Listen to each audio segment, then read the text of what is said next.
De vez en cuando. De vez en cuando, pero sí, entonces, por ahí la agregás. Sí, profe. Bueno, ¿y vos sabías que ese medicamento puede tener un efecto que puede ser contraproducente con el que está tomando? ¿Sabía o no? Sí, me recomendó el doctor, me comentó. Ajá, bien. Y bueno, eso es lo que conocemos como interacción farmacológica, ¿sí? Entonces, cuando consumimos más de un medicamento, dos, tres o cuatro, ya sea por prescripción de un profesional de la salud o por automedicación o automedicación, puede ocurrir una interacción farmacológica. A veces no nos damos cuenta, y entonces ese fármaco que lo consumimos de manera crónica, supongamos un antihipertensivo, supongamos un antidiabético, puede dejar de tener efecto. Entonces, empecé a tomar un antibiótico porque tenía un proceso infeccioso. Empecé a tomar un analgésico antiinflamatorio porque tuve un esguince de tobillo, un traumatismo importante. Y a la semana o a los 3 4 días de tomar ese medicamento veo que mi azúcar, por ejemplo, el caso de diabetes, aumentó, que mi presión que lo tenía controlado aumentó. Y eso justamente debido a la interacción farmacológica que puede haber entre esos medicamentos. Entonces, ¿cuándo hay una interacción farmacológica? Cuando se modifica el efecto de un fármaco causado por la administración conjunta de otro o de otros fármacos, que puede ser tomado antes de ese fármaco, con ese fármaco o después de ese fármaco. Así que hay que tener cuidado cuando uno toma otro fármaco de lo que está tomando de manera natural.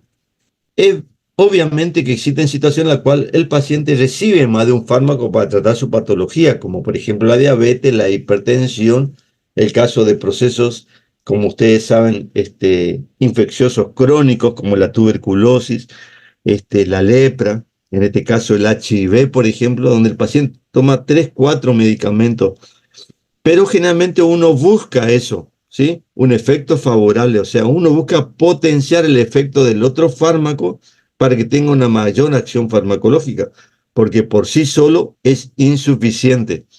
Entonces, tenemos como respuesta de esa interacción farmacológica dos situaciones. Una favorable, que generalmente es lo que buscamos, ¿sí? Bajar la presión, bajar el azúcar.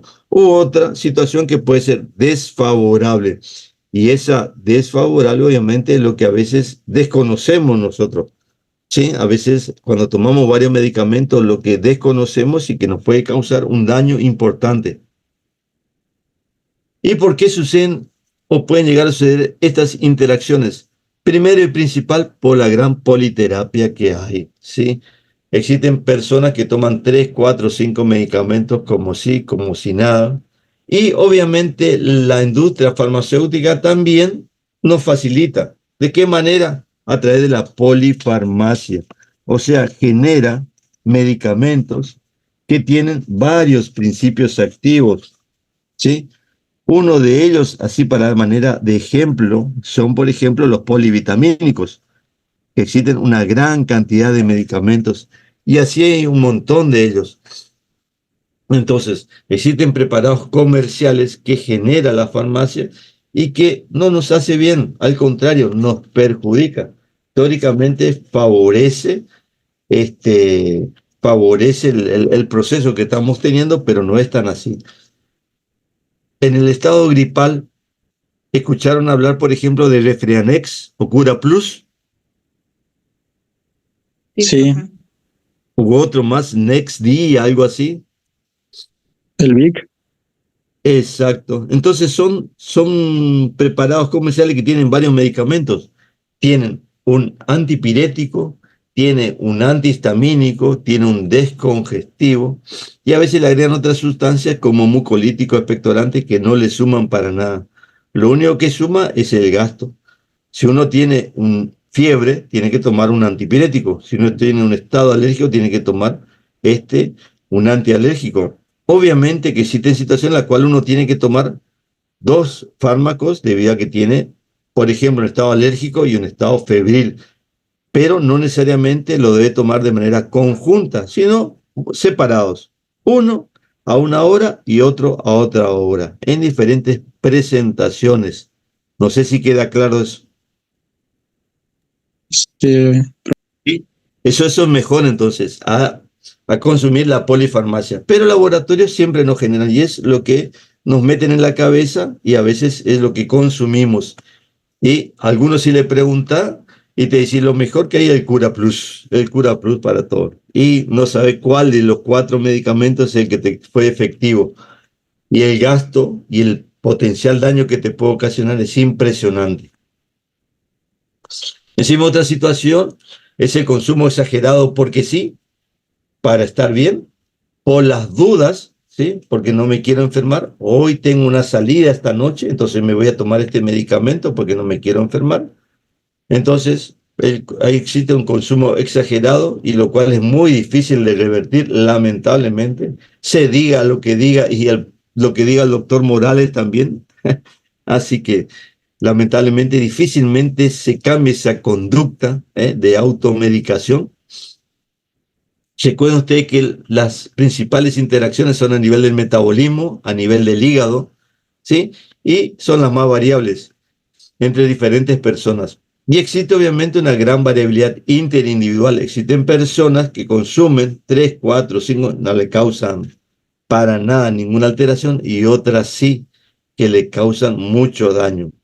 Lo que sí tienen que recordar algo que es importante, que no es lo mismo la edad en las diferentes personas y sobre todo en los más mayores, ¿sí? En los ancianos, digamos, que tiene disminuido todo prácticamente, ya sea de la absorción, la distribución, el metabolismo, la excreción, por insuficiencia, porque llegamos a un momento en el cual ya todo es insuficiente, hasta nuestro cerebro es insuficiente, ya no podemos a veces ni recordar el nombre de nuestros nietos, pero es algo natural, es algo fisiológico y hay que entender y comprender y acompañar a esas personas adultas. Y obviamente en los chiquitos, en los recién nacidos, ¿sí? 2 meses, 3 meses, 4 meses, que es ahí en ese caso, pero es por inmadurez, es inmadurez. Y a veces le dan sustancias que necesitan un gran metabolismo, que necesitan una gran excreción y lo único que están causando es mayor daño, lamentablemente, a esos neonatos. La población más sensible entonces son los ancianos, los polimedicados, aquellos que tienen, por ejemplo, una patología cardíaca, pero no solamente hipertensión arterial, sino ya tuvo un infarto de miocardio, tiene insuficiencia cardíaca, tiene edema pulmonar, tiene problemas reumatológicos y está tomando un montón de medicamentos, tiene problema hepático. Y aquellos que tienen patologías graves que no toleran un descenso en la dosis del medicamento, en la cual también es importante. Entonces, vos tenés una situación clínica en la cual estás utilizando la dosis máxima de un medicamento y tenés que darle otro medicamento y a veces para evitar justamente esa interacción o que sea tan importante, uno trata de disminuir la dosis del primer medicamento, pero a veces es muy difícil debido a esa situación grave que tiene el paciente. Factores del paciente, ya le mencioné algunos, como la edad del paciente. También es importante el género, ¿sí? El estado hormonal y algunas condiciones clínicas preexistentes. Por ejemplo, arritmias cardíacas. Este medicamento, que le puse acá como ejemplo, la cisapride, generalmente te puede causar un estado de arritmias cardíacas, ¿sí? Alguna alteración en el ritmo cardíaco, cuando se utiliza nada más que en dosis altas, la cisaprida. Pero en aquellos pacientes que tienen alterado algo en el ritmo, como por ejemplo el intervalo QT, puede causar ya en dosis bajas ya pueden causar arritmias cardíacas.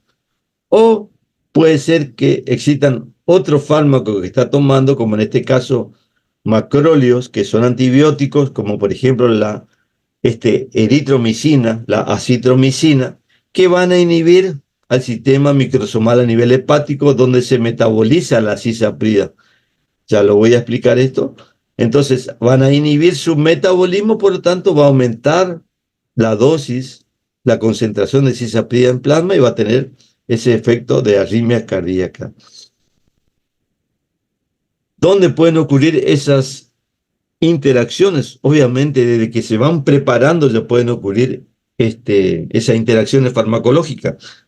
También a nivel farmacocinético y farmacodinámico. Farmacocinético, lo que más o menos traté de explicarle a nivel de la absorción, de la distribución, del metabolismo y la excreción, y farmacodinámico a nivel del efecto farmacológico, ¿sí? De la acción farmacológica. Dentro de la farmacéutica, como yo le dije, es previamente cuando se preparan. Entonces existen sustancias en el cual, por ejemplo, dos antibióticos, la penicilina, la gentamicina, ¿sí? Cuando uno lo prepara en una misma ampolla, forma un precipitado insoluble, ¿sí? Y prácticamente no se puede administrar. Existen otras, como por ejemplo también un antibiótico, la ciprofloxacina, que hay incompatibilidad con furosemida, que una veces o cuando manda a administrar por suero al paciente, son incompatibles, porque uno prácticamente va a causar que el otro no tenga acción farmacológica, así que hay que tenerlo presente. Ocurren cuando se combinan soluciones de fármacos, por ejemplo, en una jeringa, o una botella, por ejemplo. Así que hay que tenerlo presente esas interacciones farmacéuticas. Y después, como yo le dije, las farmacocinéticas y las farmacodinámicas. Puede ser a nivel farmacocinético que se modifique la motilidad gastrointestinal, entonces le damos un medicamento que acelera el tránsito gastrointestinal, porque existen personas que tienen un tránsito intestinal lento, entonces uno le da un fármaco que acelere el tránsito gastrointestinal y necesitaba un tiempo X para que se absorba ese medicamento y lamentablemente no se va a absorber. Puede tener también, como yo le dije, cambios en el pH, ¿sí? Fármacos que van a inhibir la secreción del pH y obviamente va a evitar que se absorban ciertas vitaminas que son importantes.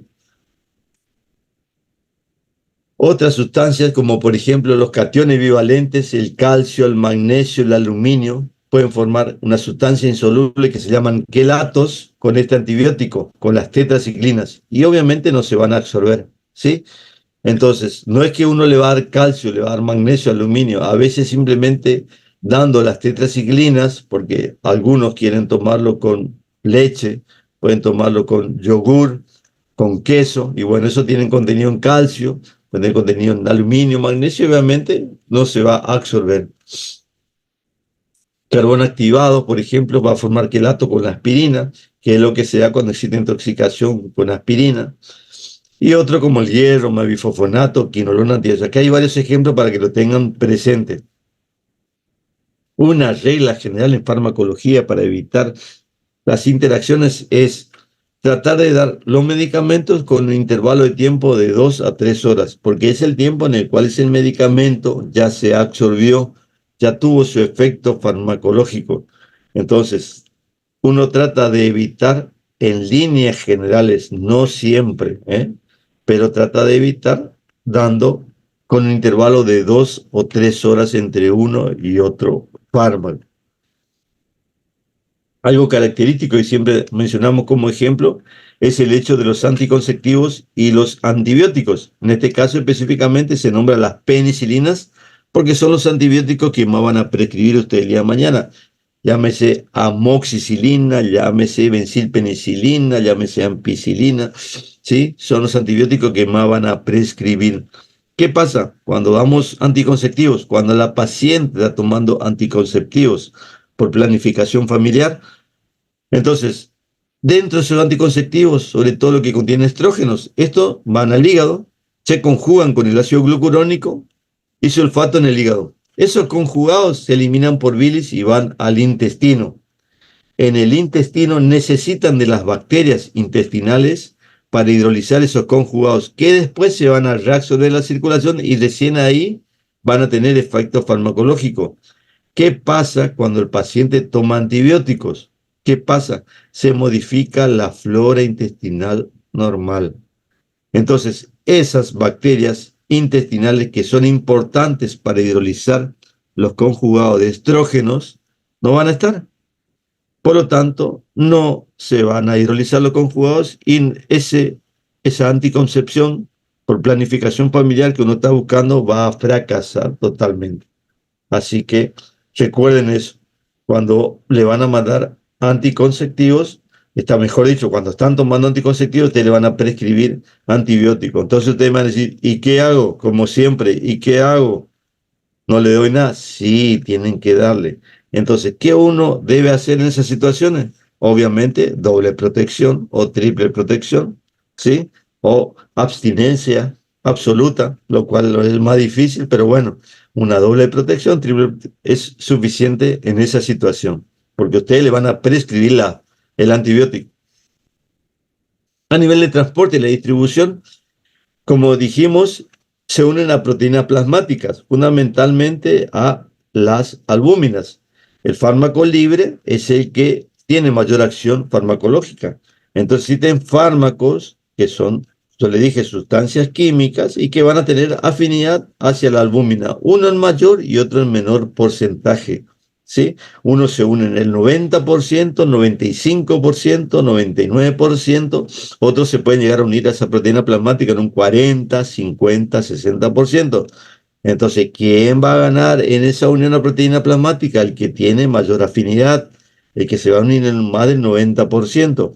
Entonces, ¿y qué pasa con el otro fármaco? El otro fármaco va a estar libre, entonces va a tener mayor efecto farmacológico. Y si ese efecto farmacológico, por ejemplo, era de bajar el azúcar, puede causar una hipoglucemia al paciente, porque uno lo daba cada 8 horas, una cierta dosis. Entonces sabe que puede bajar el azúcar hasta por ahí, pero estaba tomando también un derivado de los AINES, un ibuprofeno, un diclofenac, cualquiera de ellos, y ese desplazó al hipoglucemiante y causó obviamente un mayor efecto del hipoglucemiante debido a que los AINES se unen en mayor porcentaje a las proteínas plasmáticas. A nivel del metabolismo también es importante y es uno de los más importantes, mejor dicho, y los más variados también que puede ocurrir en el organismo. Y tenemos acá dos situaciones que es importante que lo recuerden, que puede haber inducción enzimática e inhibición enzimática. La inducción enzimática es cuando ese mismo fármaco va a propiciar que se sinteticen mayor enzimas a nivel hepático para que se metabolice más ese medicamento. Eso es autoinducción. O puede hacer que cause una heteroinducción, o sea que induzca el metabolismo de otro fármaco, interacción farmacológica. Entonces, al aumentar el metabolismo del otro fármaco, va a hacer que disminuya su efecto farmacológico. Entonces, es importante a tenerlo presente aquellos fármacos que son inductores enzimáticos. Generalmente, para que se produzca eso, requiere de 1 a 2 semanas. Acá tenemos algunos fármacos, ejemplos de fármacos inductores enzimáticos, como por ejemplo la carbamazepina, la fenitoína, el fenobarbital. Estos son fármacos que se utilizan para fundamentalmente tratar estado de convulsión, anticonvulsivantes. Después tenemos el alcohol, que se comporta como inductor enzimático, pero en ingesta crónica, no cuando uno toma de manera aguda, como suele pasar los fines de semana.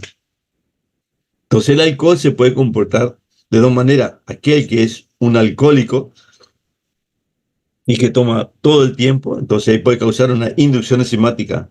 En cambio, aquel que es un alcohólico, entre comillas, oportunista de fin de semana, ahí puede causar inhibición enzimática.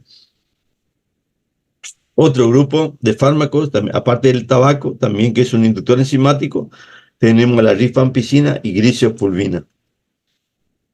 Entonces el otro mecanismo es la inhibición enzimática. En este caso se inhibe el metabolismo y por lo tanto va a aumentar la concentración plasmática, pero no es que va a aumentar su efecto farmacológico.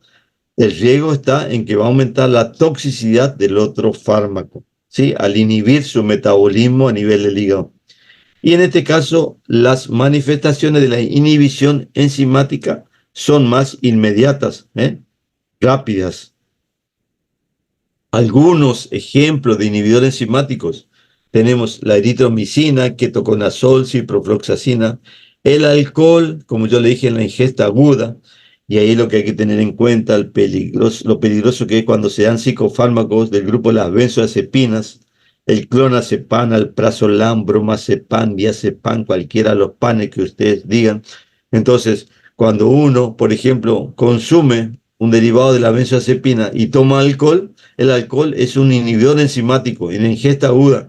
Entonces va a hacer que esa benzodiazepina que te causa una depresión va a tener mayor efecto farmacológico. En primera instancia, esa persona va a estar feliz, contenta, porque tiene un estado de euforia. Y después sí viene el estado de depresión y de coma, ¿sí? Que a veces, por suerte, en la mayoría de las veces sale del paso. Una sustancia como el jugo de pomelo también es un inhibidor enzimático.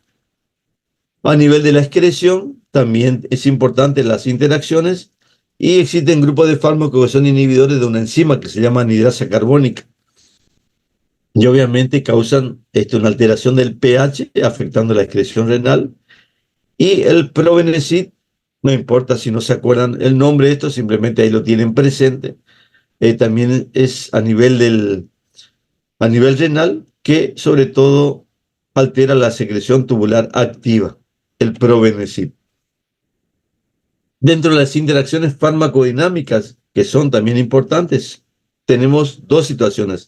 Efecto de sinergismo, que es lo que muchas veces tratamos de buscar, pero puede haber también un efecto de antagonismo y que en algunas veces también buscamos.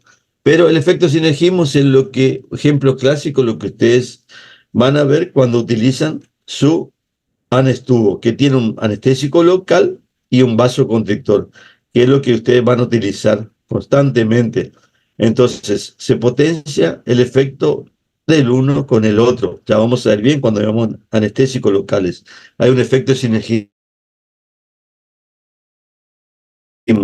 Y antagonismo es, por ejemplo, cuando se dan aquellos pacientes que se intoxican, como le dije yo con la benzodiazepina, como el flumacenil, ¿sí? Porque compiten por su receptor.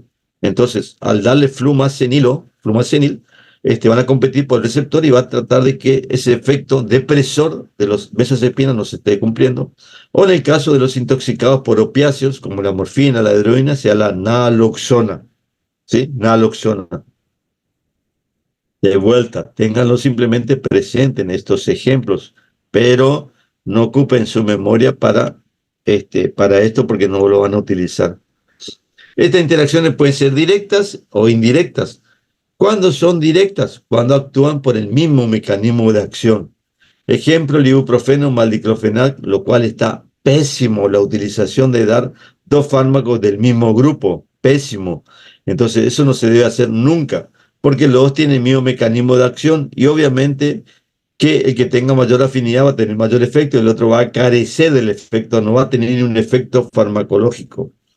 Pero son más importantes aquellos, por ejemplo, que son depresores del sistema nervioso central, cuando se utilizan varios depresores, no solamente psicofármacos, sino también el alcohol, que es un depresor del sistema nervioso central, derivados del opiáceos, del opioide para el tratamiento del dolor, por ejemplo, o a nivel cardiovascular también pueden tener un efecto importante. O interacciones farmacodinámicas indirectas es cuando no tienen el mismo mecanismo de acción, pero acá vamos a sumar más bien los efectos adversos. Por ejemplo, AINES, como les dije hoy, los AINES, ibuprofeno, naproxeno, diclofenac, con anticoagulantes. Entonces, ambos son proulcerogénicos y obviamente van a causar un riesgo, cuando vamos a manera conjunta, de hemorragia digestiva, ¿sí? De hemorragia digestiva. O AINES más antihipertensivos. Los AINES, ya vamos a ver cuando veamos el capítulo de AINES, van a inhibir a prostaglandinas específicas a nivel renal y va a hacer que algunos grupos antihipertensivos de los grupos que hay tengan o carezcan de efecto farmacológico y obviamente la presión del paciente no le baje. Al contrario, se mantenga o si no puede llegar a subir inclusive. El alcohol tiene una interacción aparte, por decirlo así. Existe un disuasivo alcohólico para aquellos que son alcoholistas crónicos, que es el disulfiram. Se llama efecto disulfiram, efecto antabus.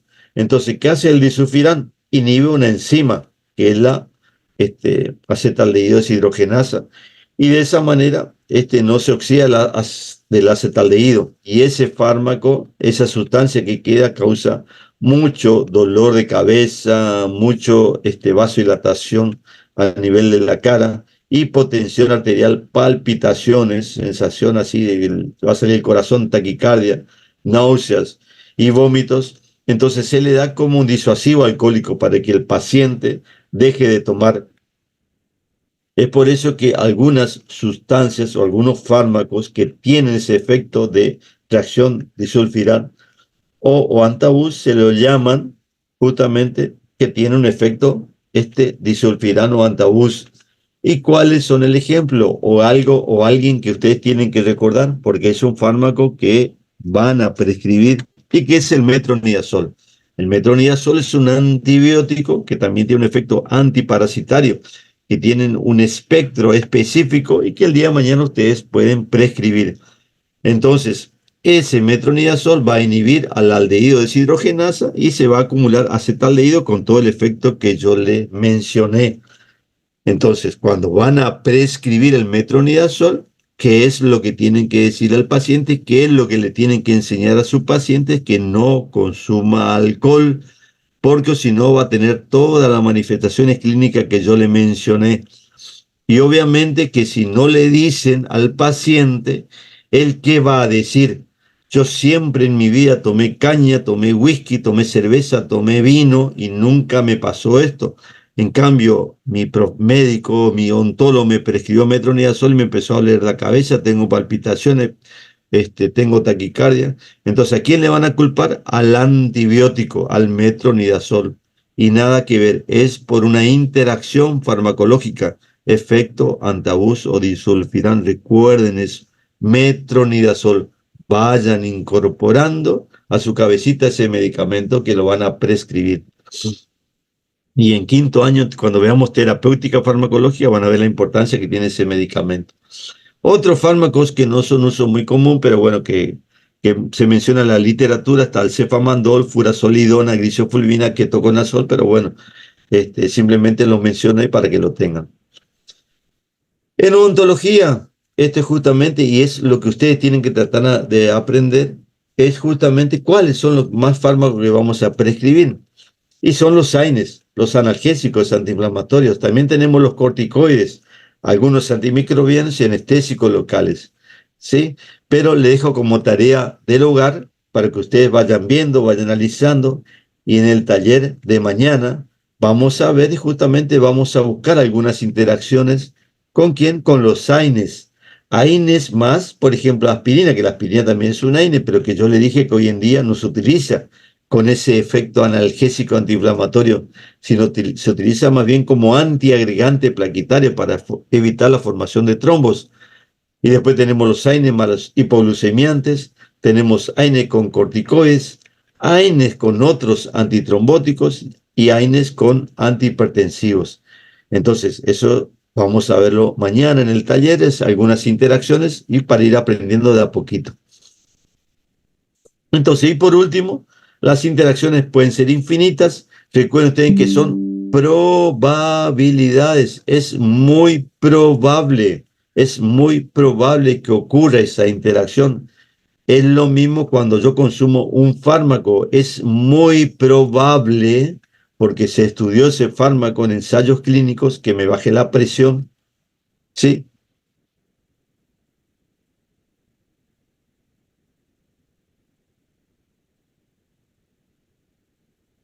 Pero no necesariamente va a tener ese efecto farmacológico. Así que, bueno, chicos, eso ha sido todo. No sé si hay alguna pregunta. Como yo le digo, este es el primer paso. Estamos empezando, hay muchas cosas, pero tienen que ir empezando a manejar algunos términos. Como yo le dije, eficacia, efectividad, potencia, qué es seguridad. Cuando hablamos de efectos colaterales, es importante saber eso, efectos secundarios.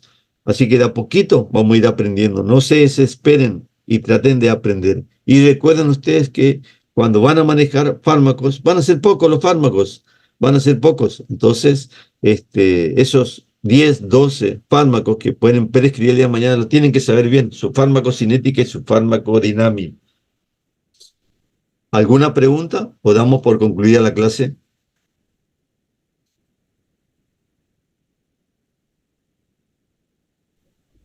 Ninguna, doctor. Me alegro, Antonella, que así sea.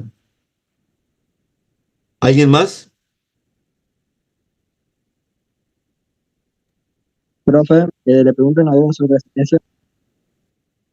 ¿Sí? Dante, ¿La no te... ponemos en el chat? ¿Cómo?